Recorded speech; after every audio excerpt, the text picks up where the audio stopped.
Today is 9th August 2021, and a year from now, on this particular day, 9th August 2022, Kenya is going to go to elections.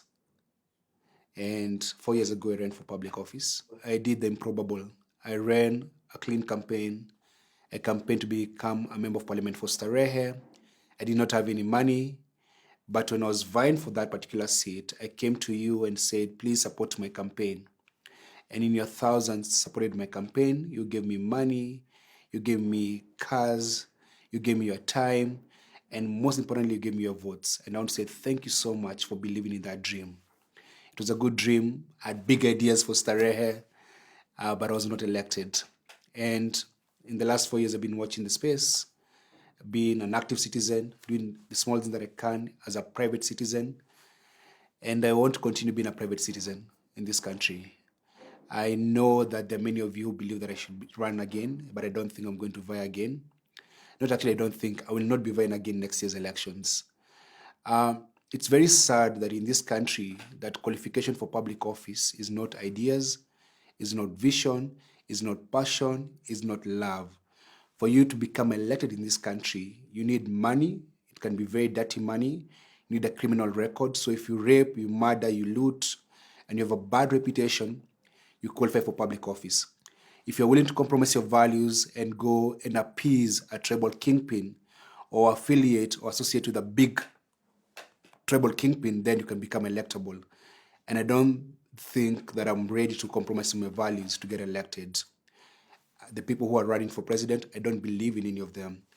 The big parties, I don't believe in any of them. And so I don't want to be in that mess of trying to beg people for votes while knowing very well when it comes to go to the ballot, they'll be voting for their tribe, they'll be voting for someone who bribed them, or they'll be voting for God knows what. If you look at the electorate, the more money you have, the more bad reputation you have, the more crooked you are, the more likely to get elected. The qualification for this country to get into public office is not ideas, is not vision, is not passion, is not love for the people. It's about money, it's about tribe and big political parties. And that's the reason why we don't get quality leaders. And that's the reason why some of us, no matter how much you love this country, we're not ready to go through that entire process again in the coming elections. I know people say, oh, it's selfish. I know people say it's wrong. But you know what? I went through a very traumatic elections. I haven't really recovered from that experience of 2017 elections. And so for the sake of my own healing and for the sake of peace of mind, I want to be able to say I won't be vying next year's election. Does that mean that I've given up on Kenyans? No, I haven't given up on Kenyans. I'll continue serving in my other capacity as an active citizen, as someone who has never earned a single cent from the public coffers, as someone who believes that Kenya can be better and Kenya will be better. So I'll continue the fight of speaking truth to power outside that defined political space that I've been in. And that's why I'm stepping down from the political party. It breaks my heart to say that I'm going to be stepping down from Ukweli Party as the party leader, a party that I helped found, a party that I helped give a name to because I love the truth. That's Ukweli, it's called Ukweli Party. And I won't be stepping down from the truth per se. I'll continue being a party member of Ukweli, but I'll not be in the leadership of the Ukweli Party because I'm not vying in next year's election. And I believe that the party should have someone else who is going to be ready and available to lead the party to the next election. I feel like I'm living in an ending nightmare. The images I receive on my inbox, the stories I receive break me every single day. It's like every day I'm getting cut with 1,000 razor blades. I've received images of a child who was defiled, barely a year old, and she's going through surgery and is on top of a surgery table. It's so small, she just looks like a dot on that particular table. Women who have been battered, boys who have been sodomized. During COVID, a girl tried to have an abortion, and it wasn't successful. And she was bleeding in her house, and her womb was rotting. And guess where she comes to me to find ways to find her a hospital that she won't get arrested for that particular thing. And so every other day, I'm in a police station, I'm calling a lawyer, I'm calling a doctor. It's just so much. And you know what's so unfortunate? We live in a country where doctors are stealing from patients, police are stealing from the citizens, pastors and imams are stealing from us, and then the politicians are stealing from all of us. So it's like a gangster nation. And so where us and may continue doing these things as a private citizen, I just want to remove myself from that public space where I'm the to-go guy because it's breaking me, it's hurting me, and I don't even have the capacity to handle it. And guess what? I am unemployed. I don't have a job. I don't work anywhere. And so I have to work as a photographer, help people do strategy, do other things. So I work for Kenyans full time, and then I work for my family part time.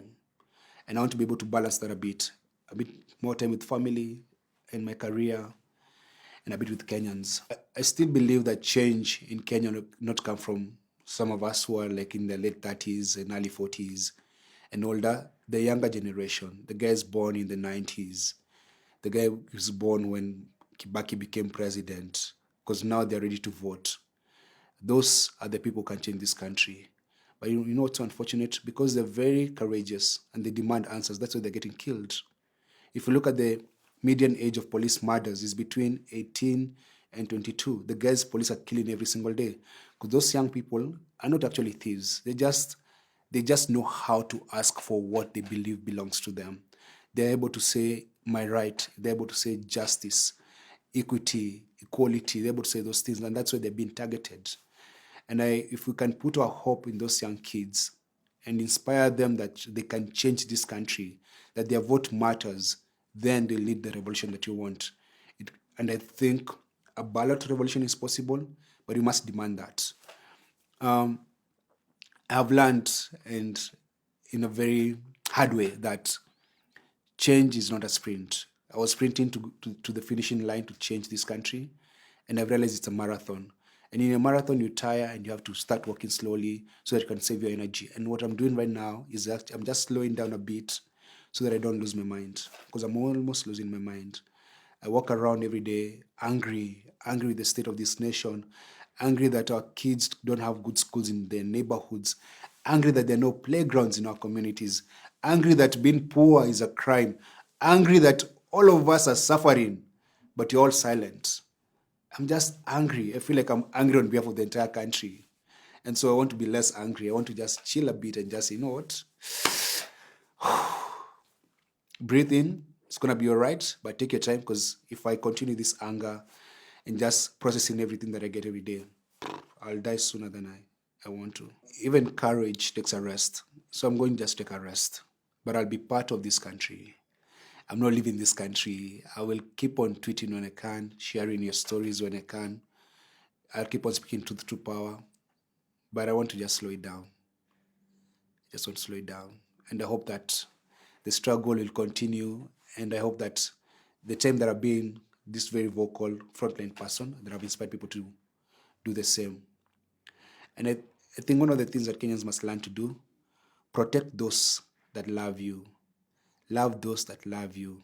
Be there for them, because they pay a heavy price in their mental wellness, in their physical bodies, in their marriages, in their friendships. I lost friends because I was never there for them. I've missed weddings, funerals, important events, just fighting for this country. I'm not complaining, but I just want to prioritize better so that I will have someone to bury me when I'm old. I need to have at least 6 friends to carry my casket, and I've not been there for my friends. So I look forward to singing, dancing. I don't even know how to dance. Just good times. But at the same time, the struggle for liberty in this country continues. I still believe that a more equal Kenya, a more just Kenya, a more human Kenya is possible. So let the struggle continue. And keep on speaking courage fluently. Courage forever. Don't be a coward. Cowards die many times. I'll still be courageous. It's just courage taking a rest.